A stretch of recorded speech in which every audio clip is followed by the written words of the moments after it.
Vous retrouvez maintenant La foi prise au mot, votre émission de formation chrétienne présentée par Régis Burnet. Aujourd'hui, à l'occasion de la Saint-Colomban, nous vous proposons le thème du silence consacré avec Nathalie Nabert, directrice du Centre de recherche et d'études de spiritualité cartusienne, et Nicolas Dedgierich, responsable du musée de la Grande Chartreuse. Bonjour et merci de nous retrouver pour La foi prise au mot, votre rendez-vous hebdomadaire de formation consacré aujourd'hui aux Chartreux. Alors, lorsque vous prenez la route qui part de Saint-Pierre-de-Chartreuse, après de nombreux tournants, en longeant quelques précipices un peu vertigineux, vous arrivez à un embranchement, vous prenez à droite et vous tombez dans une sorte de lieu perdu dans les sapins, au pied d'une montagne sévère, c'est le monastère de la Grande Chartreuse. L'architecture est très très sévère, les murs sont hauts, on ne voit rien, et bien à l'abri derrière les portes closes, une communauté qui vit dans le silence et dans la solitude. Alors, comment peut-on vivre ainsi, sans se voir, sans se parler ? D'un côté, cela fascine, d'un autre côté, cela indigne. Beaucoup de gens sont attirés. Qui sont les Chartreux ? Peut-on parler d'un esprit cartusien ? Quel message la Grande Chartreuse apporte aujourd'hui ? Voici les questions que nous allons poser à mes deux invités. Tout d'abord, Nathalie Nabert, bonjour. Bonjour. Alors, vous enseignez à un institut catholique et vous êtes responsable d'un centre d'études de la spiritualité cartusienne. Et Nicolas Dedgierich, bonjour. Vous êtes le responsable du musée de la Grande Chartreuse qu'on appelle également la Correrie. Tout à fait. Alors, avant de commencer, ce que je vous propose de faire, c'est de regarder quelques images d'un film qui est actuellement en DVD, qui a fait un grand bruit, si on peut dire. C'est Le Grand Silence. Donc, ça va nous permettre de nous mettre un peu dans l'esprit cartusien. Donc, quelques minutes du Grand Silence.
Alors là, quelques images. Qu'est-ce qu'on a vu ?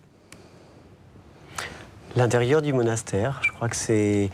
On peut remercier à la fois Philippe Gröning dans cette idée, qui est née, alors pour la petite histoire, il y a plus de 20 ans. Il y a plus de 20 ans, c'est de Philippe Gröning directement, il s'est promené le long de ce monastère, derrière ces hautes clôtures, en apercevant, comme vous l'avez dit, juste quelques toits, quelques cellules. Et il a eu l'idée de faire ce film. Donc il a écrit. Et puis il a attendu. Je crois que c'est savoir attendre, c'est une des devises des Chartreux. Oui. Et 20 ans plus tard, il a reçu une réponse. Son téléphone a sonné et on lui a dit qu'il était autorisé à faire un film sous les conditions qu'il n'y ait pas de paroles rajoutées, qu'il n'y ait pas de lumière artificielle, de filmer simplement la vie comme un reportage. Et ça donne ce résultat. Alors, ce que je vous propose de faire dans cette émission, c'est un peu de commencer par quelques jalons historiques, et puis ensuite, on va essayer justement de rentrer un peu dans cet esprit cartésien et de répondre un peu aux questions que je posais dans mon introduction, et puis on terminera pour se poser la question de savoir qu'est-ce que ça apporte à l'Église d'aujourd'hui. Alors, tout commence en 1084, un moine allemand, Saint Bruno, débarque, il n'y a pas d'autre mot, dans cette contrée un peu désolée. Il va voir l'évêque de Grenoble, Saint Hugues, et il lui dit « j'ai envie de faire un monastère ». C'est un peu ça l'histoire. Alors, il ne lui dit pas « j'ai envie de faire un monastère », il lui dit « j'ai envie de me retirer du monde avec quelques frères pour vivre une solitude en Dieu ». Donc, il lui demande un espace où s'installer, bien évidemment, qui soit un espace désert, et au Moyen-Âge, l'espace désert est par excellence la montagne et la forêt. Donc, effectivement, c'est un homme qui n'est pas jeune, il a plus de 50 ans, et au XIe siècle, c'est âgé, qui vient avec quelques frères pour mener une vie de solitude dans la forêt. L'idée de fonder un monastère n'est certainement pas présente à l'esprit de Bruno de Cologne, qui par ailleurs a été écolâtre à Reims, donc avait une fonction très importante à l'université, et qui s'était déjà retiré près de Reims dans un monastère, et qui là avait trouvé que la vie y était trop intensément cénobitique, c'est-à-dire en communauté. Donc il a ce désir de solitude. On ne pense pas que l'idée d'un monastère ait effleuré l'esprit de Saint Bruno au départ. C'était plutôt l'idée d'une communauté, d'une famille, ce qui définit les Chartreux. Un peu à l'image des pères du désert qui voulaient vivre en ermite, pas trop loin les uns des autres, d'une certaine façon. C'est un retour à cette spiritualité-là.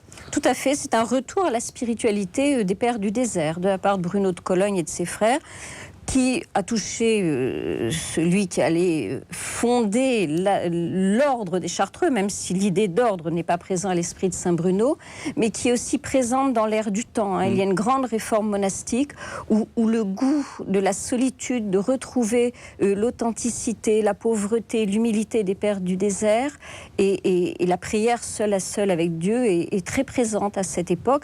Et il est vrai que Saint Bruno a là une intuition qui va lui permettre de fonder un ordre périn qui existe toujours, alors qu'il y a eu des initiatives qui n'ont pas abouti à une véritable histoire d'un ordre.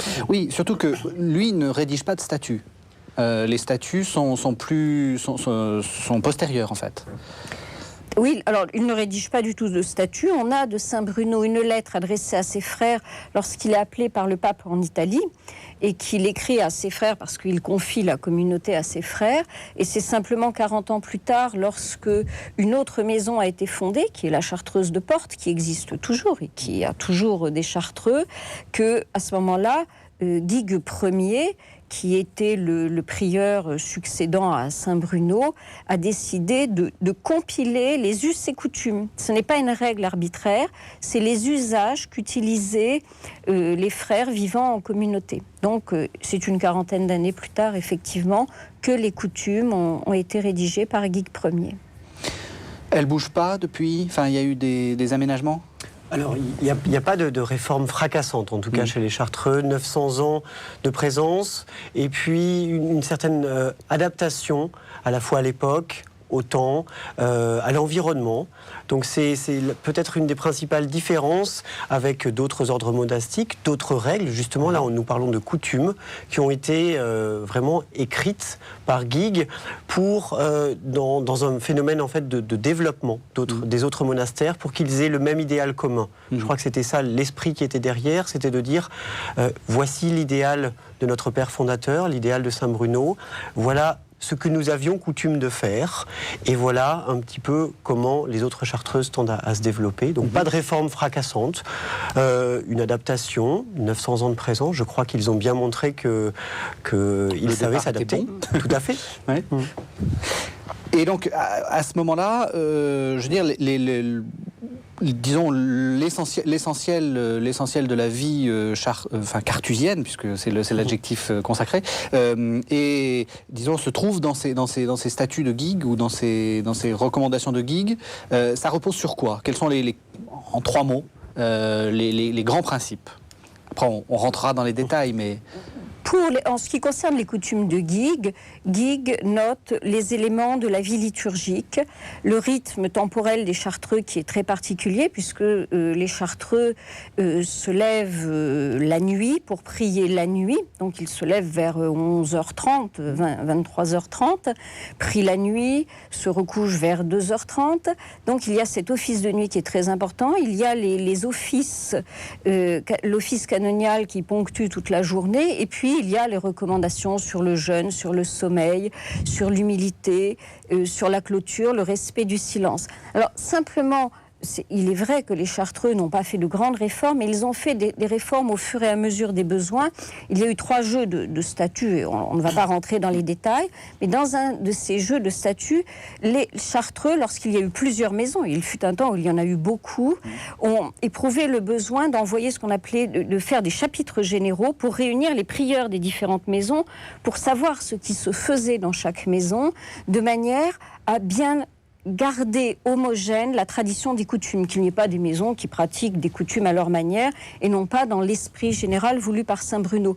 Donc ces jeux de statuts ont permis, grâce à ces chapitres généraux, les prieurs se retrouvaient à la Grande Chartreuse, de garder une application, comme vous le disiez, bien sûr, des statuts et des coutumes qui sont appelées statuts et qui ont été refaits après Vatican II, bien sûr, pour rentrer dans le cadre de la réforme de Vatican II, tout en préservant absolument la tradition carthusienne.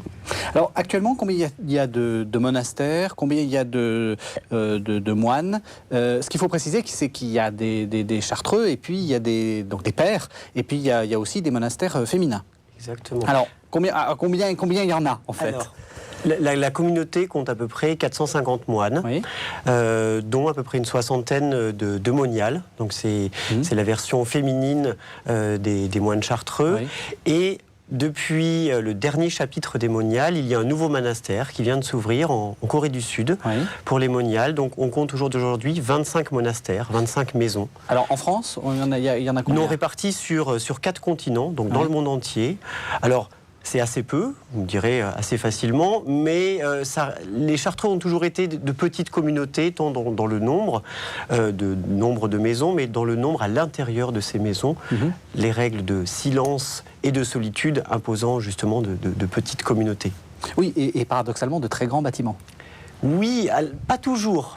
On va dire, la Grande Chartreuse, quand on voit l'image, ou quand on s'approche en Chartreuse de cet immense bâtiment perdu au milieu de cet écrin de verdure, on se dit, mais qu'est-ce qu'ils font? Qu'est-ce qu'ils font derrière ces clôtures? Des bâtiments aussi grands, pour un ordre qui fait vœu de pauvreté, il y a un petit peu un décalage, mais pour comprendre, il faut revenir en arrière. À l'origine, le monastère, il ne s'est pas déjà construit en un jour, il s'est construit au fur et à mesure, 900 ans de présence. Et puis, quand Saint Bruno est arrivé en Chartreuse, en 1084, son idée, c'était donc de fuir le monde, de fuir un petit peu les troubles du XIe siècle, et de créer un ermitage, donc une vie d'ermite, mais une vie aussi en communauté. Donc il a créé simplement de simples petites cabanes en bois, comme aujourd'hui on pourrait imaginer des petites cabanes de bûcherons, reliées les unes aux autres avec un cloître. Donc c'est simplement en fait un couloir qui protège les moines de la neige, puisque nous sommes à 1000 mètres d'altitude, oui. Et comme nous l'avons eu aussi ces dernières semaines, il y a de la neige en Chartreuse. Exactement. Il y a de la neige. Donc il y a une vie qui est communautaire, une vie qui est regroupée, donc ces différentes cellules. Donc c'est pour ça que ça s'est développé au fur et à mesure de l'histoire. On est parti de ces petites cabanes qui en 1132 ont été détruites par une avalanche. Oui, ça a été, on a reconstruit le monastère sur un site un peu plus abrité, et puis il s'est développé au fur et à mesure de l'avancée. Alors en France, il y a combien de Chartreuses? Alors en France, il y en a donc 2 de femmes, oui. Donc les Chartreuses de Noninck et la deuxième Chartreuse de Reillanne, Notre-Dame à Reillanne, près de Fort-Calquier. Et puis il y a des Chartreuses d'hommes aussi, oui. Exactement. Donc la Chartreuse de Portes, qui est une des plus anciennes, après la Grande Chartreuse. Oui. Ça se trouve où? Alors Portes, ça se trouve dans l'Ain. Oui, je suis pas sûr, si c'est ça. Si, Portes est dans l'Ain, c'est la seconde Chartreuse qui a été fondée. Et on a les écrits des premiers moines de Portes, de la Chartreuse de Portes. Et Montrieux, qui est près de Toulon, Et la chartreuse de Sélignac, qui donc n'existe plus comme chartreuse, mais comme lieu d'accueil de la vie carthusienne pour des personnes qui souhaitent faire des retraites à la manière de la vie carthusienne. Vous écoutez La Foi prise au mot, présentée par Régis Burnet sur KTO Radio. À l'occasion de la Saint-Colomban, nous parlons du thème du silence consacré avec ses invités. D'accord. Et donc tout ce petit monde se reconnaît de l'autorité, non pas, comme je l'ai dit au début de notre entretien, avant que l'émission commence, du père abbé, mais du père prieur, qui est, on va dire, le général, si on peut dire, de cet ordre. C'est un peu comme ça que ça fonctionne. Alors, le père prieur de la Grande Chartreuse est effectivement le général de l'ordre, c'est-à-dire tous les prieurs de toutes les maisons, il y en a en Italie. Il y a la seconde fondation de Saint-Bruno, qui est à la Serra San Bruno, lorsque Saint-Bruno a été appelé par le pape à Rome. Il a souhaité au bout d'un moment se retirer et là, il est allé se réfugier à nouveau dans une grande forêt qui était la Serra San Bruno. Donc c'est la seconde fondation de Saint-Bruno qui, après ça, a été occupée par d'autres ordres, mais qui actuellement est à nouveau occupée par des chartreux. Et donc, vous avez des chartreuses en Italie, en Espagne, en Corée, au Brésil, aux États-Unis.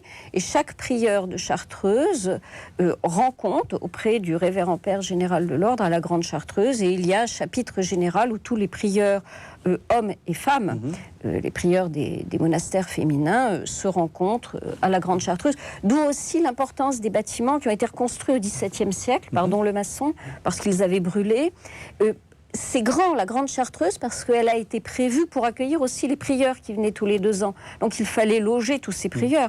Il y a eu, au cours de l'histoire, et je pense que vous pourrez le confirmer, jusqu'à 200 maisons.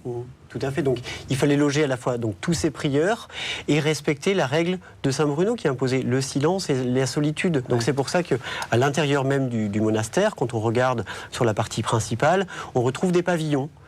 Donc différents pavillons en fonction de l'origine géographique des différents prieurs, et ce qui explique la taille impressionnante, je crois que c'est le terme du monastère. Alors, après avoir vu brièvement l'historique, on va rentrer un peu dans l'esprit carthusien. J'aimerais d'abord qu'on fasse une sorte de survol, si je puis dire, et après on rentrera dans le détail. Pourquoi les Chartreux rentrent-ils dans la Grande Chartreuse ?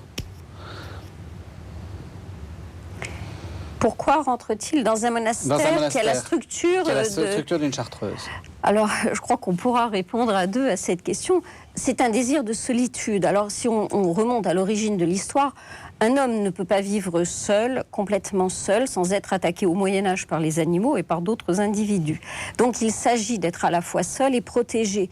D'où le premier lieu, il y a le désert de la forêt, de l'espace vide. Ensuite, il y a le désert de la clôture qui protège contre les agressions extérieures, qui aujourd'hui protège moins contre les agressions extérieures que contre la possibilité d'être dérangé. Et à l'intérieur, puisque c'est tout de même une communauté peu nombreuse, vous le faisiez remarquer, il y a 13 pères et jusqu'à 17 frères qui aident les pères au maximum, selon les coutumes de Guigues. Il faut qu'à l'intérieur, cette petite communauté, qui est au maximum d'une trentaine de personnes, puisse vivre une vie solitaire, d'où chacun vivant dans un ermitage, et c'est peut-être ce qui fait que l'architecture paraît si importante. Un ermitage, ça n'est pas une petite cellule de 17 mètres carrés, c'est une petite maison de 4 pièces, pour que le corps puisse être enfermé sans être prisonnier, puisse être à l'abri du bruit. Et donc, si les hommes se réunissent dans ce type d'architecture, c'est pour, au sein d'une famille spirituelle et monastique, vivre une véritable solitude. Et la solitude, eh bien, a besoin d'un désert à l'intérieur du désert. Alors, j'ai une question un peu naïve. À quoi ça sert d'être tout seul ? Voulez-vous répondre ? C'est une question difficile. Hein. Je répondrai non. Je ne sais pas si elle est difficile, mais c'est bien qu'on soit deux. Je crois que la meilleure réponse, c'est la question, il faut se la poser à soi-même. Dans quel moment dans la vie, dans votre vie de tous les jours, vous avez besoin de silence et de solitude ?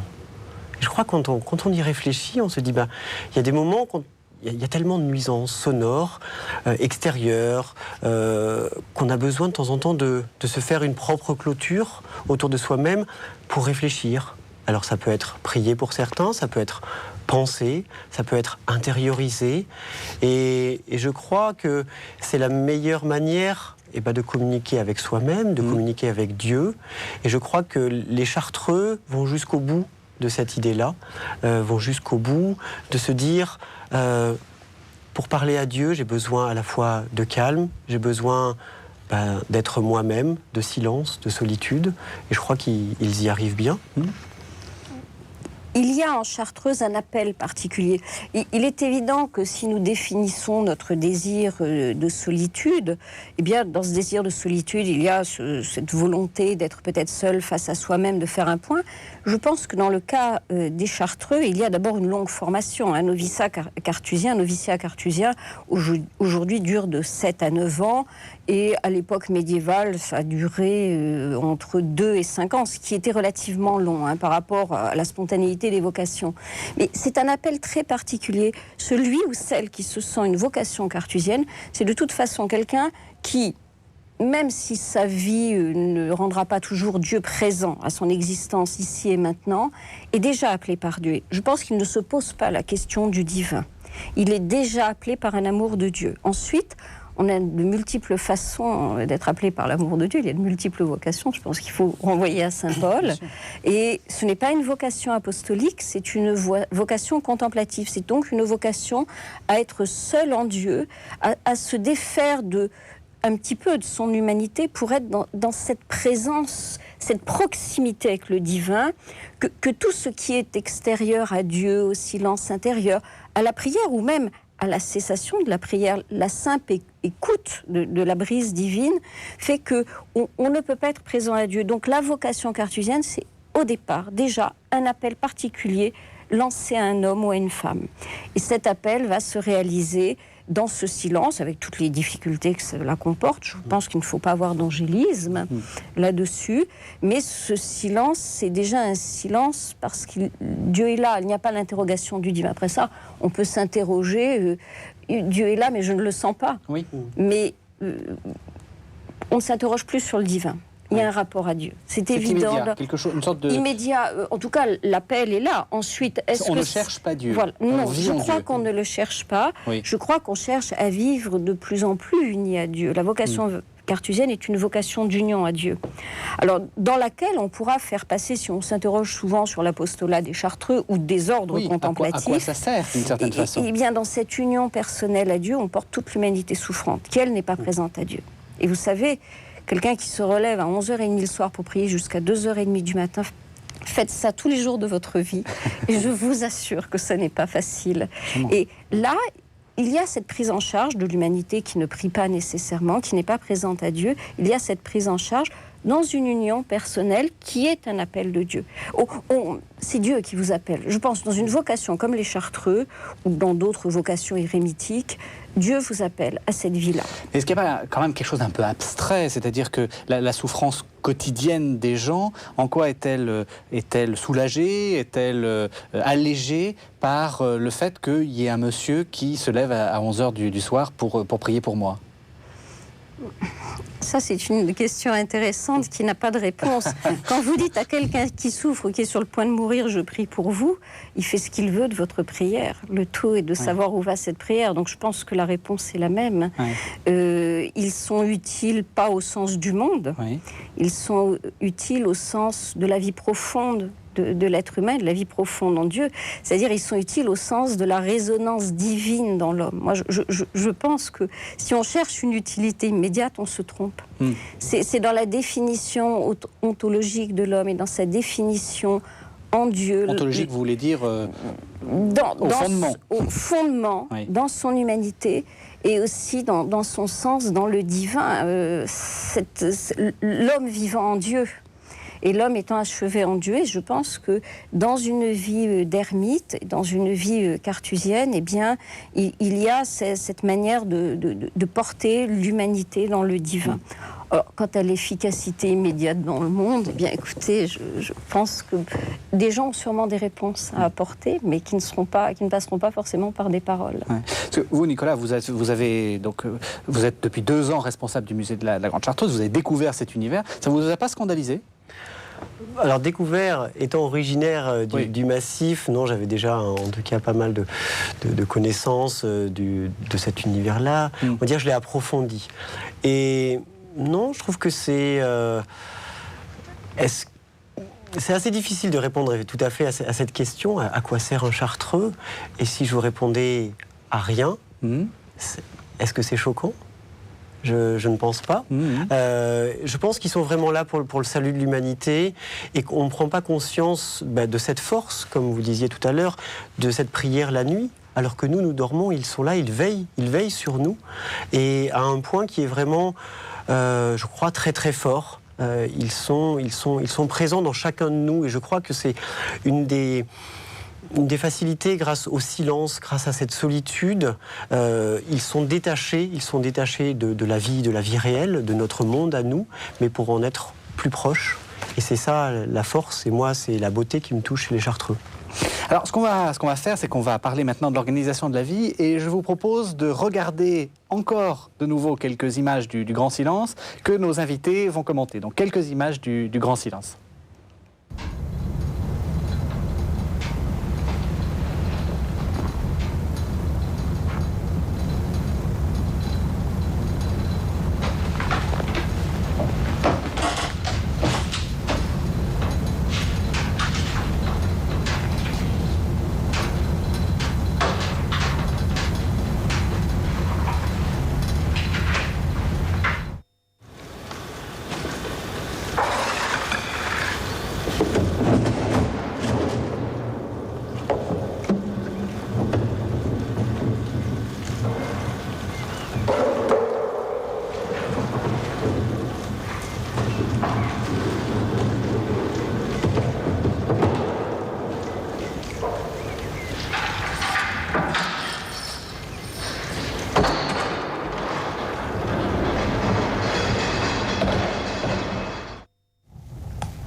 Mon petit ouais. C'est parti.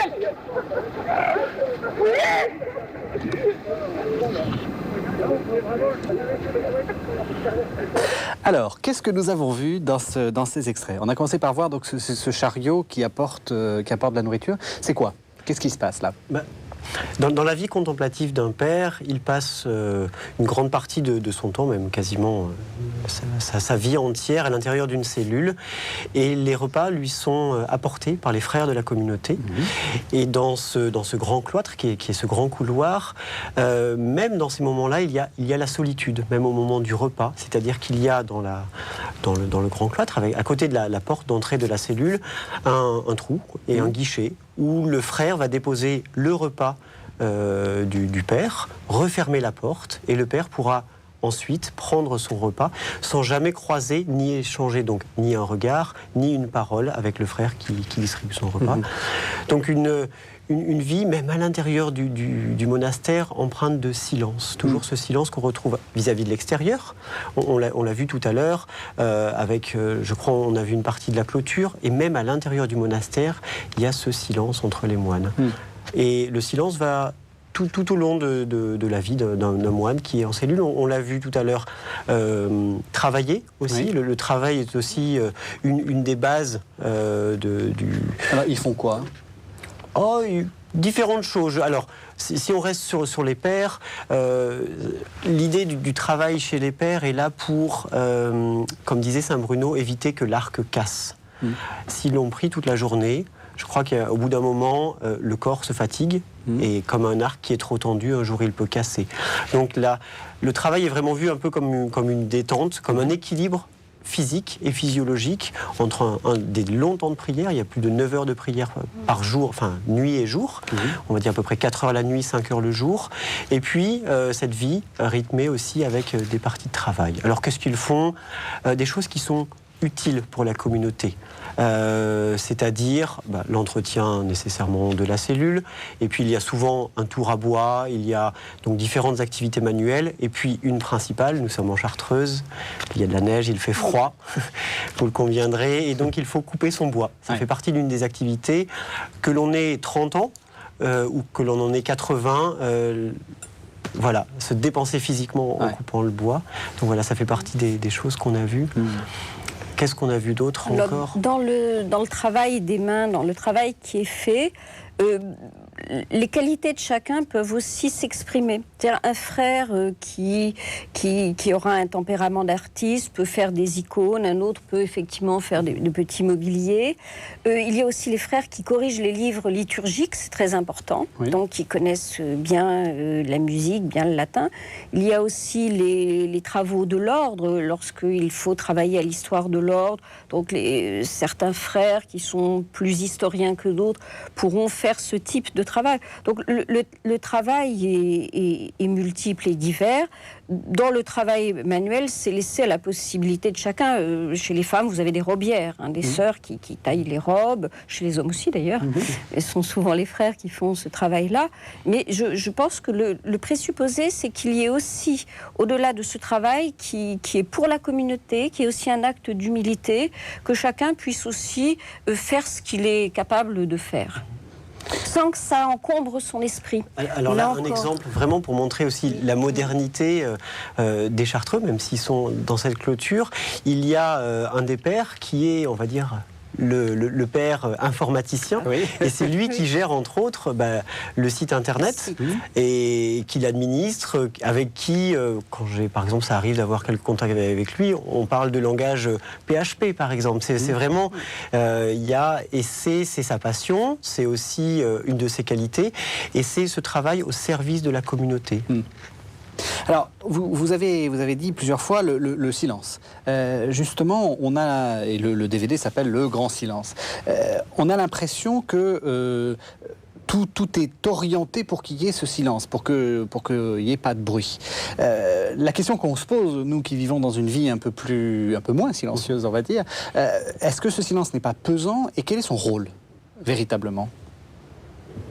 Alors, le silence est pesant au départ. C'est-à-dire quelqu'un qui arrive avec une postulation, un désir d'être chartreux, c'est un des éléments les plus difficiles à vivre. Parce que, bien évidemment, au départ, le silence s'apaise, mais ensuite, il est encombré de toutes les pensées, de tous les souvenirs de la vie, de toutes les angoisses profondes de la vie. Et puis, progressivement, plus vous avez de silence et plus le moindre bruit se fait agressif et agressant. Donc, le silence est une véritable épaisseur. Il faut apprendre à vivre dans ce silence et qui ne coïncide pas forcément avec le silence de l'esprit. Donc ça, je pense que c'est une des grandes assaises lorsqu'on arrive en Chartreuse, c'est d'arriver aussi, après le silence extérieur, à ce silence intérieur, ce qui n'est pas certain. On dit souvent en plaisantant que ceux qui avaient une ombre de vocation fuient au bout de 3 jours, parce qu'ils n'en peuvent plus du silence. Il y a aussi une image d'Épinal qui représente un chartreux écoutant la terre pour entendre le bruit de la terre. Ce sont des images peut-être un peu excessives, mais qui correspondent à une véritable réalité. Le moindre bruit de passage, de vent, d'oiseaux en Chartreuse est sensible. Donc ce silence est là, est très dense, et il est là aussi pour décaper l'homme intérieurement, pour lui permettre d'accéder à un plus grand silence intérieur.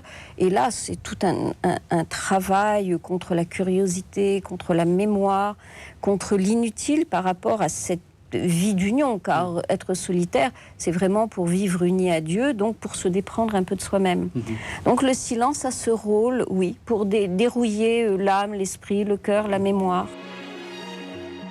Vous écoutez La Foi prise au mot, présentée par Régis Burnet sur KTO Radio. À l'occasion de la Saint-Colomban, nous parlons du thème du silence consacré avec ses invités. Et alors, il y a le silence et puis une certaine...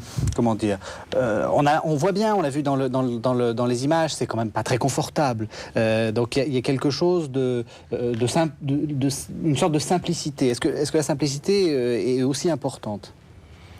Je crois que le chartreux chasse le superflu. Est-ce que vous avez nécessairement besoin de tous ces artifices dont on est entouré pour vivre une union avec Dieu ? Je ne crois pas. Je crois qu'il y a simplement besoin d'être, je dirais, nu face à lui, de lui ouvrir son âme. Et ce qui est peut-être le plus difficile, de rester ouvert dans ce silence.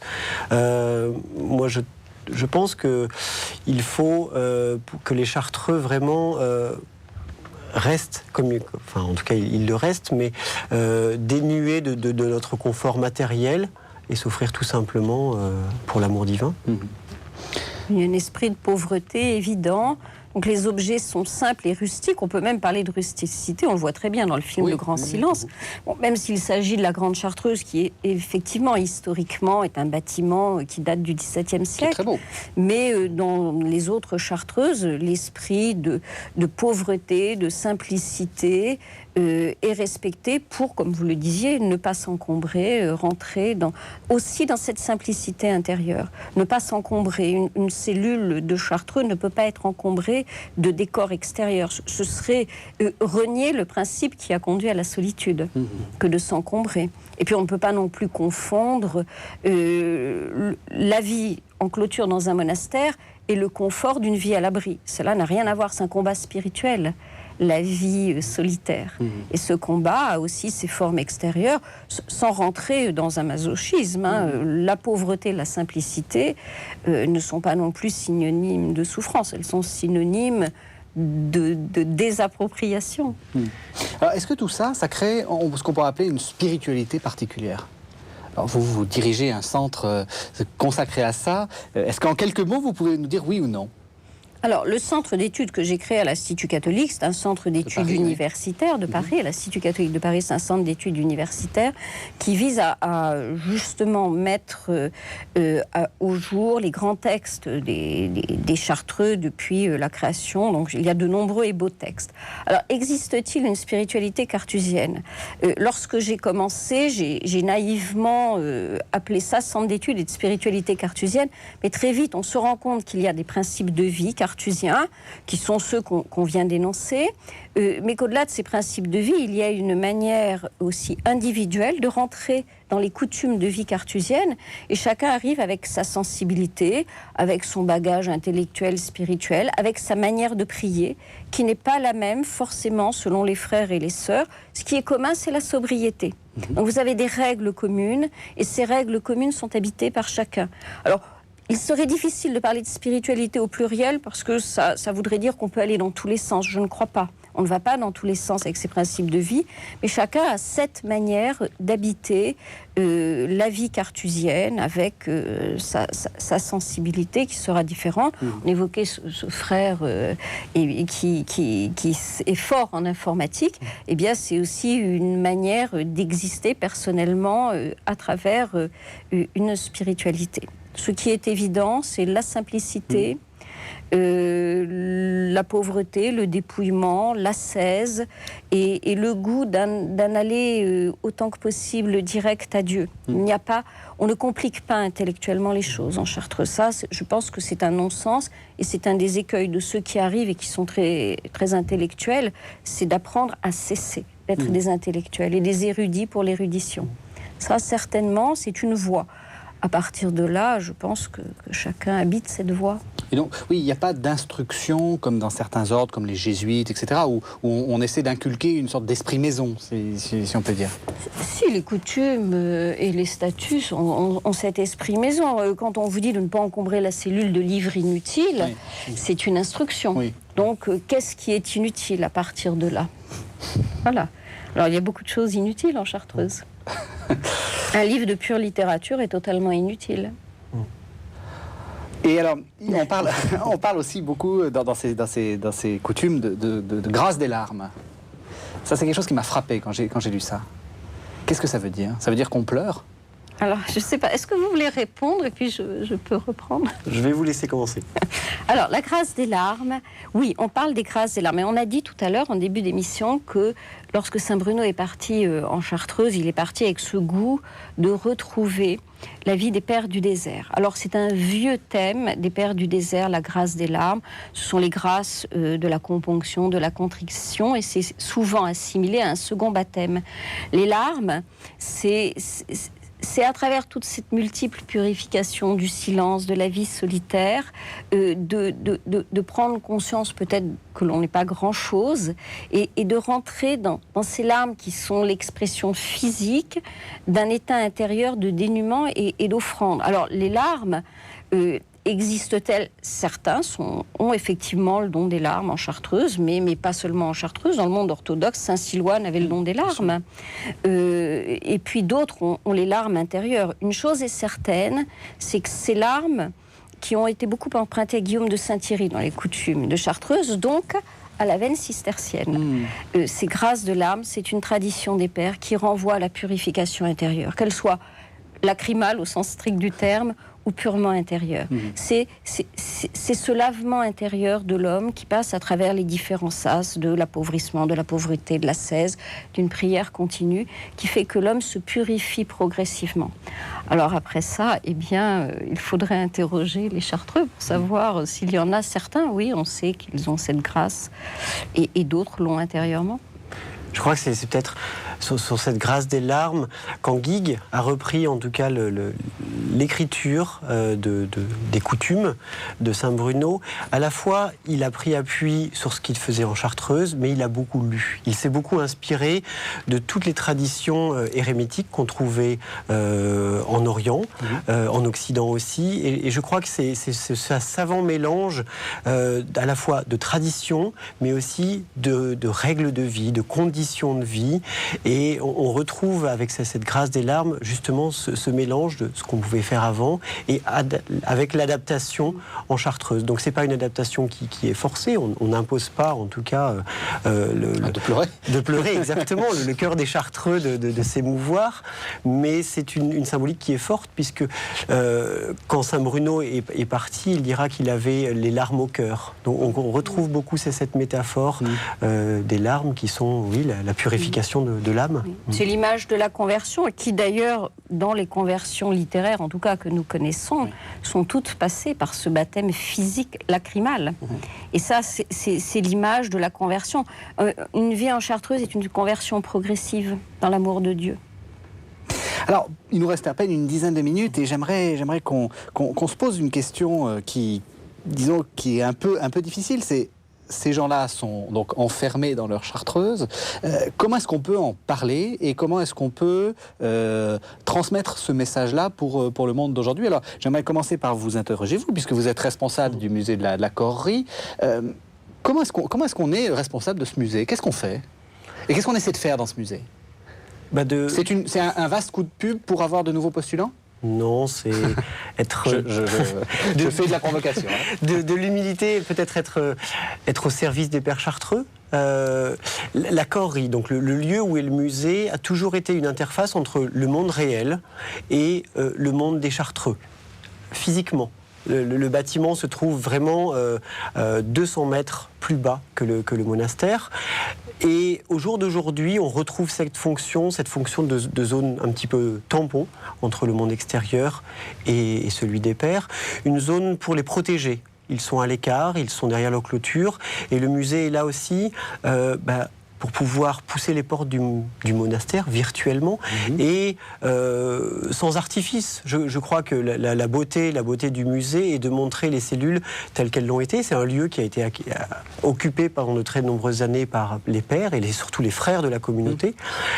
Donc l'idée, c'est de faire découvrir tout ce monde, 900 ans d'histoire, de culture, et puis toutes les questions spirituelles autour des chartreux. Alors, les chartreux interviennent beaucoup dans ce musée ou c'est vous qui faites tout? Oh non, je ne fais pas grand-chose. Alors, les chartreux, c'est leur musée, c'est leur moyen de communiquer au monde, d'exprimer à tous leur message qui est universel. Que l'on soit croyant ou qu'on ne le soit pas, qu'on soit jeune ou qu'on soit vieux, chacun peut retrouver un message qui est délivré par les chartreux à l'intérieur du musée. Donc nous, qu'est-ce qu'on y fait? On est les témoins, on est les serviteurs presque de l'inutile des pères chartreux. On est là donc à leur service. Et puis pour répondre à toutes ces questions qu'il y a autour des chartreux, la question que vous posiez tout à l'heure, à quoi servent-ils? On essaye tant bien que mal à l'intérieur du musée d'y répondre. Et je crois qu'en tout cas, le musée vraiment répond à ces questions, invite à cette découverte du silence, de la sérénité. Et je crois que c'est une belle découverte pour ceux qui connaissent les chartreux, pour ceux qui l'ont entreaperçu en visionnant le film du Grand Silence. Beaucoup de choses à apprendre. Et vous avez donc fondé ce centre de recherche d'études de la spiritualité cartésienne. Là aussi, c'est une manière de promouvoir cela, c'est une manière de l'étudier. Comment est-ce qu'on peut en parler finalement? Alors l'objectif était double. D'abord, il n'existait pas en France de centre d'études universitaires sur les textes carthusiens, ce qui n'était absolument pas normal parce que c'est un pan immense de la culture monastique. Donc j'ai pensé qu'il serait bien de le faire à l'Institut catholique où j'enseigne et où j'ai été doyen au début de cette année. Et donc j'ai pensé qu'il était important de créer un centre universitaire pour travailler sur ce corpus de textes. J'ai pensé aussi qu'il était intéressant, puisque nous faisions des traductions, on organisait des colloques, d'ouvrir ce monde très savant. Ces textes sont rédigés en latin, donc il s'agissait aussi de les mettre à la portée de tous, de l'ouvrir au grand public. Et c'est le double objectif. Les colloques, les travaux sont faits à la fois pour les savants qui viennent de partout, d'Europe, mais aussi pour le grand public. Et tous les colloques, vraiment, il y a des gens qui viennent de partout. On ne ferme pas. Et la seule consigne, c'est que le langage savant ait suffisamment de définition pour que le grand public puisse le comprendre.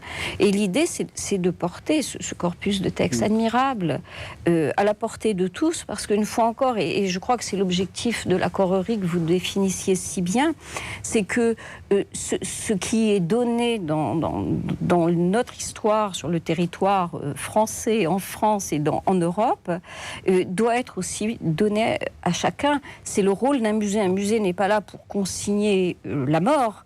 Le musée est là pour permettre à quelque chose qui est peu connu, de pouvoir être connu. Et c'est le même principe. Et l'idée, c'était qu'on puisse vraiment rencontrer la pensée de ces moines chartreux, qui est une pensée d'une intensité spirituelle très importante, dans un monde qui est certes déchristianisé, mais qui par ailleurs souffre tellement d'être déchristianisé qu'il est aussi en quête d'autre chose. Et je crois que la chorerie, et c'est symptomatique, beaucoup de gens vont à la chorerie qui ne connaissent rien à l'histoire monastique, et ce film et ce que l'on peut faire est là pour qu'il y ait des vraies rencontres humaines entre justement, qu'est-ce que ça apporte? Et puis, c'est une question que je vous poserai après, qu'est-ce que les gens recherchent? Vous dites qu'il y a beaucoup de gens qui viennent. Mais ils recherchent autre chose. Si on passe sur ceux qui recherchent un patrimoine culturel ou spirituel, de gens formés qui connaissent, d'expérience, le public qui a assisté au Grand Silence, ce sont des gens qui viennent chercher autre chose de la vérité de l'homme et de la vérité de la dimension de l'homme face à l'univers et au divin. Donc les gens qui viennent là sont toujours extrêmement heureux de rencontrer un discours qui n'est pas fermé, mais ouvert. Profondément ouvert et libérateur. Alors, c'est le premier point. Ils découvrent autre chose et cette autre chose élargit leur cœur et leur respiration. Après ça, ce qui se passe, c'est de l'ordre de la rencontre entre l'homme et Dieu, l'homme et l'histoire d'un ordre et l'histoire de son Église. Pour ceux qui sont croyants, oui, puis pour ceux qui ne le sont pas, je crois qu'il y a ce désir aussi d'ouverture, ce désir de sérénité, d'avoir un moment de recueillement, un moment de découverte, et de découverte vraiment spirituelle. Je crois que le Grand Silence n'attire pas que des gens qui sont croyants. 250 000 spectateurs montrent que, et là tout récemment avec le passage sur Arte il y a un peu plus de 15 jours, montre qu'il y a un désir, une quête de spiritualité, et qui est vraiment bien répondu par les Chartreux. Leur ouverture d'esprit, moi c'est vraiment quelque chose qui m'a marqué, et répond à toutes nos interrogations, tous nos questionnements d'aujourd'hui. On peut trouver dans le message universel des Chartreux des réponses. Alors justement, pour aller plus loin, parce qu'il nous reste que malheureusement très peu de temps, je vous propose quelques livres. Vous avez écrit, Nathalie Nabert, 100 prières de Chartreux, donc le titre s'explique de lui-même. J'imagine que ce sont des prières c'est un livre pour le grand public. De prières de Chartreux. Vous avez écrit aussi Le Maître intérieur aux éditions Ad Solem. Donc de quoi s'agit-il? On va dire que c'est un petit traité de vie intérieure, mais c'est un ouvrage plus personnel, marqué par les Chartreux très profondément. Et puis, aux éditions Beauchesne, Les larmes, la nourriture, le silence. Ça, c'est le premier volume de la collection, donc de textes traduits des grands auteurs chartreux, qui est un livre d'introduction à la vie carthusienne. Et puis, donc, vous nous avez amené, venant donc directement des Chartreux et de Chartreuses, exactement, des paroles de Chartreux. Donc, c'est une sorte de... Enfin, là aussi, le titre s'explique de lui-même. Et surtout, alors là, quelque chose dont vous nous avez dit que c'est quelque chose de très utile, pour 14,95 €. La Grande Chartreuse, c'est une sorte de... Pour nous, je dirais que c'est la Bible, en tout cas. À chaque fois qu'on a une question, on a besoin d'une source, on peut faire référence à ce livre, on y trouve toutes les réponses. Voilà, et je rappelle donc à nos téléspectateurs que le DVD Le Grand Silence, le film donc de Philippe Gröning, est paru, et donc vous pouvez l'avoir dans toutes les bonnes librairies, Fnac, etc. C'est un très beau cadeau pour les fêtes. Voilà. Sur Parole de Chartreux, je peux ajouter juste un mot. Oui. C'est un livre qui a été fait en 84 pour la Fondation de l'Ordre, 900 ans de la Fondation de l'Ordre. C'est un livre admirable parce que vous avez des textes de Chartreux contemporains dedans qui sont leurs réflexions de leur vie carthusienne. C'est un livre très important. Donc un livre très important. Merci en tout cas à tous les deux. On se retrouve la semaine prochaine pour un nouveau numéro de La Foi prise au mot. Merci de nous avoir suivis. Merci.